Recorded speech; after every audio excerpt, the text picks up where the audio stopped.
Welcome back to The Unpopular Opinion, Becoming Popular. My name is Yana the Heretic, and of course, this week is going to be one of the long videos, and I have almost lost my voice, so I apologize for the weird glitch in my throat. I may have a cough attack, I don't know, but hopefully not. So this week we have a new archetype. It is the archetype Vishnu, and this is in transit for just had deja vu. This is in transit for through from the 19th to the 24th. So Vishnu is Indian deity, and he is known to be the preserver. So one of the main forces in Indian myth, and the preserver basically keeps the balance on earth. So and this gate is all about the behavior of the self, and the keynote is treading. So Vishnu is about higher principles. He tends to shapeshift into other beings to trick evil, and to force it back into oblivion. So that's what preserves Dharma or Shakti, the life force energy, to flow in. And when we think about our behavior, gate 10s, this is part of our identity center. So gate 10 is right inside the identity center. This is about how our behavior really is in observation. So the people that have this gate, they tend to know, or have the potential to know, how they affect other people based off of their behavior. So typically it's black and white. It's a black and white response back to these people, because it's either really positive or it's really negative. Like they're like, get away from me. Or they're like, yeah, it's so nice to be around you. You're so inspirational. You make me feel uplifted. Because they're very unique people. They're very much loving how unique they are. They have the capability of loving who they are deeply and carving their path based off of how much they do love themselves. When we look at this entire archetype, we're going to see this is the only identity gate, but the rest of them are on the root, on the left side of our root center, which is reaching towards the splenic center. So we're going to have a lot of transformation now within ourselves. So we're going to see, especially because this is a time frame where we're changing. Not only was it the Saggitarius new moon, which is all about self-care, how we've been deficient in giving ourselves care in certain ways. There's always more self-care that you can give to yourself. So, whether it's communicating better with yourself or others, telling people what you really actually feel or mean, or actual routines, like, hey, I really want to practice this thing, that I haven't been able to do for so long, So you're going in and you're like, okay, I'm going to tackle health, or I'm going to tackle my schedule so I have more time for something, or I'm going to talk to myself better. Like, each zodiac sign is going to be different based off of how they're going to really reach back in and see those pieces that, have been left to dust. Like, you're blowing off the dust, you're opening the box, you're like, oh shit, like, this is what I got to take care of for myself. So we're seeing that happen. We're preserving this life force, this Shakti, for ourselves. And as we move through these root gates the next few weeks, we're going to be seeing why we feel the way we feel. Like Sagittariuses are all about belief. They're about, traversing a lot of ground to understand why they believe what they do. They have to see it to believe it a lot of the time. Otherwise, it's all just fire and ambition and ideas floating around. So they have the potential to like meet a bunch of people as they move forward. So this is like, really testing your belief, okay, well, I'm transforming myself, therefore I have new beliefs that are being built. And then how am I going to, step in and like organically exude myself and be seen for that, or how am I going to stand up and fight for my beliefs? Or how are people going to naturally and organically gravitate towards me to know that I am responsible for this, or I am the head of this thing, that I'm creating. Like, I am the pillar of this thing. This is a very, like, archetypal sculpting an archetype gate. So, because this is one of the gates that's in the centering circuit, but it's also part of a lot of integration channels. So there's the 57 that is in the splenic center that hooks up to the 10, the 34 that's from the sacral that hooks up to the 10, and then the 20, which is in the throat that hooks up to the 10. So there's a lot of things that are possible with this gate. So 5710 is very psychic. It's the potential to conduct, your intuition through your identity. So you're identifying, and awakening that part of yourself. You're like, yeah, I'm gonna traverse, and my life is art. Everything that I do, my behavior is an art form. And I'm going to exude that expression upon the world. That is my main purpose, is to intuitively feel. It's like the visionary artist, who's like, yeah, like I have to absolutely create this thing. And for it to exist into the world, that's my main goal.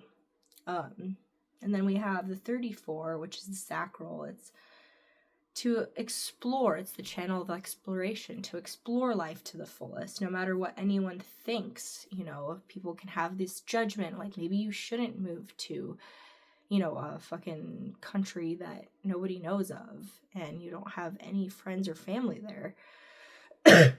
Excuse me. And then they're like, whatever, this is my, this is what I'm gonna do. I'm like gonna follow my convictions, and I don't really need your opinions right now. And that's totally right for them. As long as they don't like think about it too much, they're going to follow their sacral response, and they're going to identify with things or not.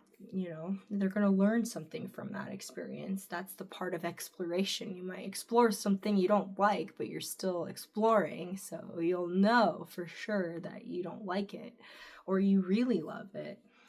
And then the 1020, this is the ability to communicate higher principles, and it's about survival and being able to like articulate your language so well that you're surviving. So it's like that person that can talk their way out of anything instead of like getting killed, or that's an extreme example, but that's a really good example as well, because that's when it really matters. So they can move and weave through the world by communicating uniquely. They're the ones that pull things out that are unexpected. Maybe it's humor, and it grounds people. Like if you're especially in a different country and you accidentally offend somebody because you're, don't know their culture, then you can do something funny and like, you're like, hey, or They're inspiring other people to have higher principles, to be in that higher self mind. Um, so although we don't see any of these harmonics, this is what's possible, and it's a really big deal, because this is going to ultimately determine whether these people love themselves or hate themselves. So this is the identity aspect, the pure, like, precious stone of the profile lines. So this is what sculpts the profile lines. As we move through the lines within this gate, we see that each one is the profile line. So 1 is investigator, 2 is a hermit, 3 is a martyr, 4 is an opportunist, 5 is a heretic. I'm a heretic. And 6 is a role model. So this is really like, energy of Vishnu. You're at the pillar of preserving like what you are. And if you don't know what you are, if you don't know thyself and go through that journey, then there's way more potential for you to hate yourself. And it is a trial and error experience because, at the beginning of life, we don't really know who we are yet. It's not as easy for people to get to that place. You have to go through this trial and error process to know, like, oh shit, like, I just said that because this person said that, and I believed that because this other person, like, said that, or, like, my culture believed that, or my family believed in this religion. So, you learn how to know thyself, and then you start loving yourself because you're like, actually, like, I'm going to follow my own route. And this is what it's all about. And we're also moving into, a really important shift is happening in Neptune when we're within the veil from Sagittarius to Capricorn, onward to Aquarius. We're going to really see this veil, this limbo state of like 2025, 2026, and Neptune is changing from Piscean energy, which is a very collective energy, to the Aries Neptune energy. So we're going from collective, fluid beliefs and spirituality and the unknown. Piscean energy is very much about magic. It's about what you do, like how you pulse like ethereal energy. I had that cough attack, sorry. And we're going into the Aries Neptunian energy, which is like fractalizing your own individual sovereignty. So we see the beginning of that happening within this gate. Because we're like basically separating, this collective thought about our beliefs, what we believe should be. And we're having a lot more individual, like fractalized sovereignty. So it's not so much tribal or like collective anymore, because we're really starting to become this like personal archetype of who we are. That's why we see so many people like have their own niche and genre, and like relating to people does become easier, but you see everybody as an individual, and you're also more responsible for your own self in this individual age. So Aries is super ambitious. It's super, we're going to fight for what we believe in, and it's going to be really important for us to locate what we believe in at this time.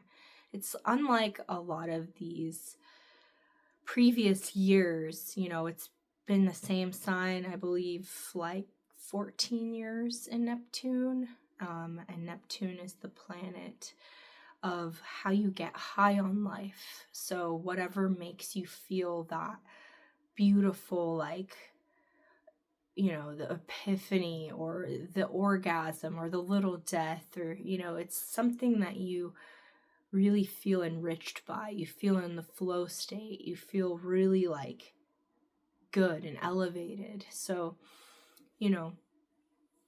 it's gonna be a lot more fire than it is water. So we're going to really start to carve what we are, and that is going to be really important for us to really sit back and like be, organically just be who we are. Once we know who we are, just be who we are, and that requires humility. That requires like a healthy amount of humility, and just being like, yeah, okay, well, you laughed at me and I'm not going to respond to that, because that's the part of you that you don't recognize. You don't understand that yet within yourself. So you start to hate it. And because that person harmed you with their words and you allowed that, then you start to hate yourself, because you're, most of the time, a lot of people that get mad, and react, and they have a reactive sort of effect happen, they feel bad about it. They're like, why did I do that? I feel embarrassed that I reacted. That person like got to me and I feel ashamed. So we're starting to like have less of that energy, especially if you've been on your journey of self-exploration for a really long time. Or like a good amount of time, so but on the flip side, these are cocky people. Gate 10s, they only care about themselves. They're extremely vain. This is the not self type of energy when people are acting from a fake place, typically, where all they care about is if they get out on top. All they care about is if they have all their needs met. They don't think about, oh, well, that person drove me. And, this is why people say don't meet your martyrs, because like a lot of the time you'll be upset, and the vanity goes, maybe they started like totally modest, but the vanity just got to their head, and then they start to become shaped by other people loving them and what people think about them because they're on display. And then they start to gravitate more towards a not self sort of profile. And yeah, typically that's the downside, people that don't really care, they're gonna talk over you, they're not gonna listen, and there might be bullies, or they might just like act indifferent to if you exist around them or not. So it's important for these people to tread, right? This is why the keynote is treading, because one step at a time, one focused, total focus, total perception, of the step that you're taking really lets you pause and digest, okay, this is where I'm at now, this is what I absolutely don't want. And to revisit those things is extremely valuable, to stick to those higher principles. And yeah, we can be a lot more prone to this judgmental state. Usually happens when we have this floating gate on its own. It's not, it doesn't have the harmonic link. So try to focus more on your own self-care rather than pointing fingers at other people, rather than just being like, you should probably do this, and sometimes that is good, but a lot of the time, people, like, if you think about it, people are going through their own self-care routine right now. So if they're already doing it, and they already have the download coming in from, like, the neutrino stream, then you don't really want to tell people, like, what to do because they're already doing it in some form. So allow them to have their experience, and if they ask you, hey, like, what are you doing that makes your skin glow or whatever, and then they'll have the opportunity to tell you.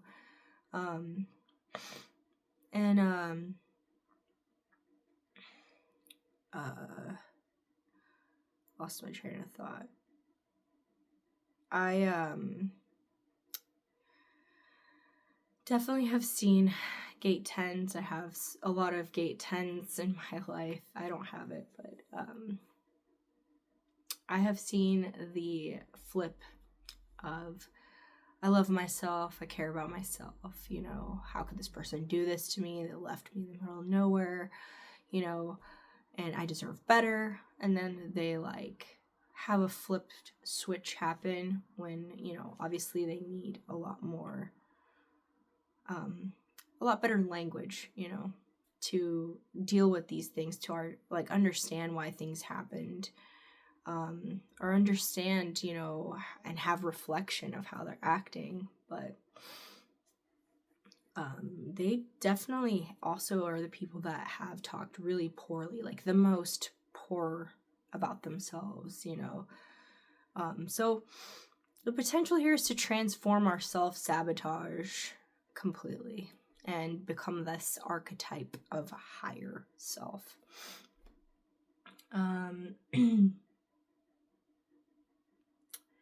See if there's anything I missed.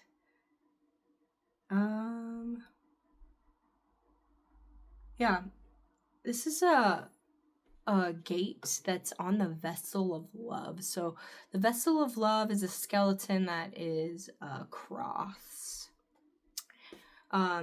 instead of the Sphinx, which is more of a diagonal. So the vessel of love is creating the vessel, and gate 10 is what at the very top in the middle of this quarter of mutation, and this is where we pour in the fluid. So that's why it's so important, to really understand, this archetype, is we're pouring in this life force now.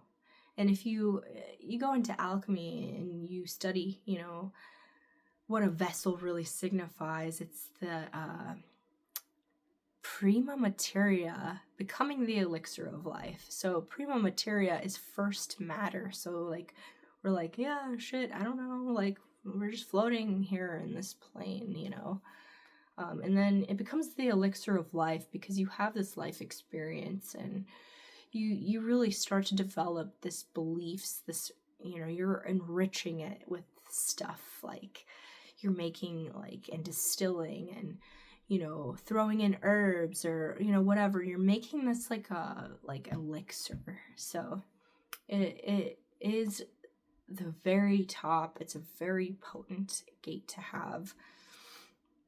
So what are you gonna pour into the vessel this winter?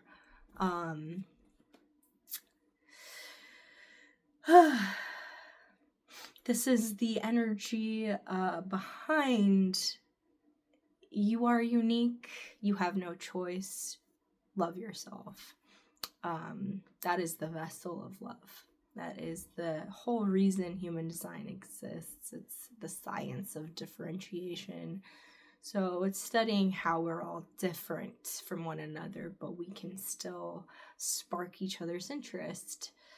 And how to do that with proper language really gets you to love everyone and love them for who they are, which is extremely lacking. It sounds dorky probably because they're like, yeah, what do you want, world peace or whatever? And it's like, dude, like, I honestly, all I want is to not have stupid thoughts, that take up space in my head about what other people are doing, because like, what the fuck does it matter?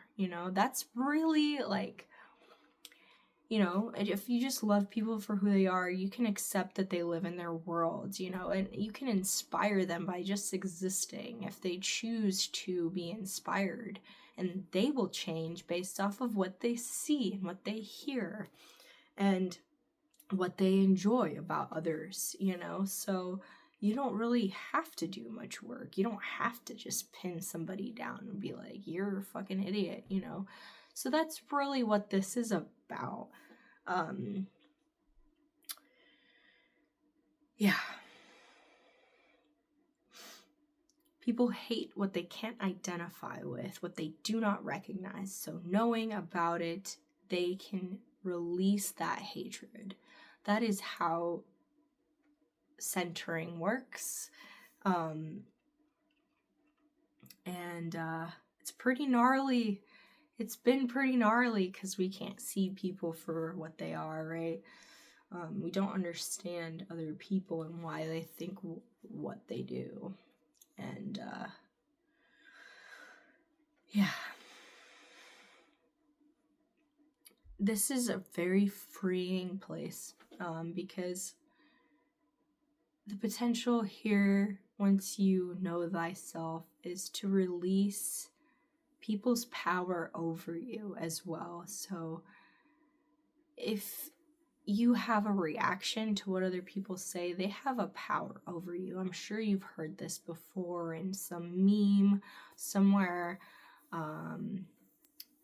but that is very true. And if you just face your fears of judgment, just still persevere as who you are, have healthy humility, you can learn to love yourself and love everyone, because we're all made out of the same Prima Materia. We're all made of matter. You know, we're these type of mammals as humans. Some people are probably aliens walking among us, but that's a different video for a different time. But your potential is to just really love yourself. So that's this new moon energy. I hope that it works well for you. This is really juicy and good and feels warm. Anyway, I think I did a pretty decent job. Questions to ask. What actions make you feel the most you? How can you begin to form a life around those actions? What is the art of life that you most identify with? Is it cooking? Is it building? Making music? Describe in complete detail your own genre. Like I have, I remember back to those days where like, you'd have like names based off of like your your like niche genre,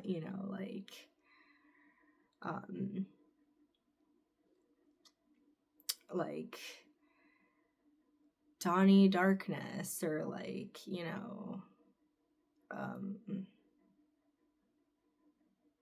don't know. I'm like having a brain fart, but you know what I mean. There was tons of like MySpace accounts with these like names. I'm guilty of it as well. People like changing their names to be a thing, right?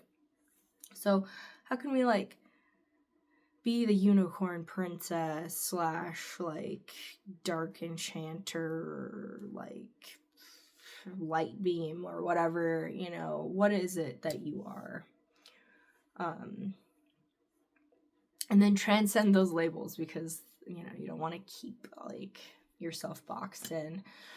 How does loving yourself make you feel? Is it uncomfortable right now? Does it feel selfish? Is it easy to love yourself, or is there hidden aspects that haven't been seen for a while? Find those. Absolutely important to find those, take some time. Definitely like take time to find it. How do you experience healthy humility? Healthy humility reminds me of how we can all go through similar moments of embarrassment and allow ourselves to laugh. What is your reaction to humility? Do you get mad? Do you like cuss people out? Or are you gonna laugh as well? So that is it for this video. Wow, like a whole 30 minutes. Cool. I hope that was decent. I'm sorry for the pauses because my throat is all crazy and itchy. But I appreciate you all. Thank you for being here. Thank you for listening. Please let me know what your descriptions of yourself that you have are. No matter how weird they get, I want to hear them. Please write it in the chat box and ask questions, whatever you want. How do you love yourself? Tell me. And I will see you in the next video. Take care.